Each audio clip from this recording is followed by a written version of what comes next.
Media మాత్రం వచ్చి లేని అన్ని క్రియేట్ చేసి నిన్నటిదాకా వాళ్ళే అధికారంలో ఉన్నారు. ఏ పనులు చేయలేదు, ఏ ప్రజలకు ఇల్లు ఇవ్వలేదు, ఏ ప్రజలకు రేషన్ కార్డులు ఇవ్వలేదు, ఏ ప్రజలకు మరి ఉద్యోగాలు ఇవ్వలేదు ఇక్కడ.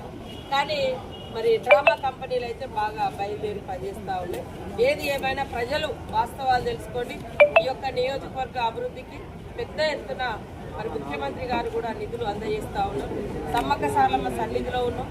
రాబోయే కాలంలో కూడా ఈ ప్రాంతాన్ని, ఈ జాతర ఎంతైతే గొప్పగా సమ్మక్క సారలమ్మ జాతర ఏషియాలోనే బిగ్గెస్ట్ జాతరగా ఉందో మరి అదే స్థాయిలో అభివృద్ధి కార్యక్రమాలు కూడా చేపట్టాలనే ఉద్దేశంతో ముఖ్యమంత్రి రేవంత్ రెడ్డి గారు మరి వారు కూడా సమ్మక్క భక్తుడిగా సమ్మక్క ప్రాంతం నుంచి ఆనాడు పాదయాత్ర చేసినప్పుడు కూడా వారికి కలిసి వచ్చినటువంటి విషయం మనకు తెలుసు. ఆ రోజు సమ్మక్క తల్లితోటి సకల జనుల యొక్క మరి సహకారంతో ఈరోజు కాంగ్రెస్ ప్రభుత్వము అధికారంలోకి వచ్చింది. కాబట్టి ఈ యొక్క ప్రాంతాన్ని కూడా అభివృద్ధి పదంలోకి తీసుకెళ్తాం.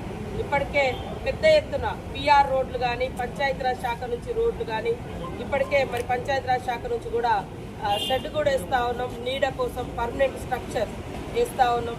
నిన్న 4 కోట్లతోటి R&B గెస్ట్ హౌస్ కూడా వచ్చింది. తొందరలోనే ఇక్కడ 15 కోట్లతోటి రోడ్ వైండింగ్ కూడా చేస్తాం. డబల్ రోడ్ చేసి మరి పబ్లిక్ కూడా ఇబ్బంది జరగకుండా చూస్తాం.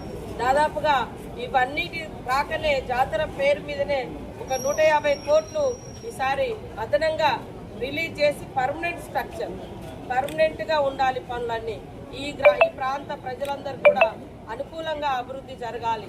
ఈ చుట్టుపక్కలటువంటి గ్రామాలలో కూడా రోడ్లు కానీ, డ్రైనేజ్ కానీ, అదేవిధంగా ఇల్లులు కానీ ఇవన్నీ డెవలప్ చేస్తూనే ఈ యొక్క ప్రాంతాన్ని గొప్పగా తీర్చిదిద్దాలి. ఈ చుట్టుపక్కల ఉన్నటువంటి ప్రజలు కూడా మరి అందరూ కూడా సుఖ సంతోషాలతో బతకాలి, వాళ్ళ వ్యాపారాలు కూడా అభివృద్ధి చెందాలి అనే విధంగానే ఇక్కడ నిర్మాణాలు జరుగుతాయి.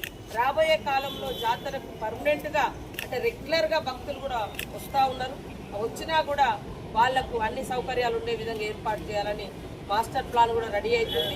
ఇప్పటికే డబల్ రోడ్డు ఇక్కడ వైండింగ్ కానీ, అక్కడ జంపన్న వాగు కాడ కూడా చుట్టూ ఆ వాగు చుట్టూ కూడా మంచి టూరిజం వారితోటి డెవలప్మెంట్ చేయడానికి ఆల్రెడీ ఇప్పటికీ ఒక 5 కోట్లు ఇవ్వడం జరిగింది.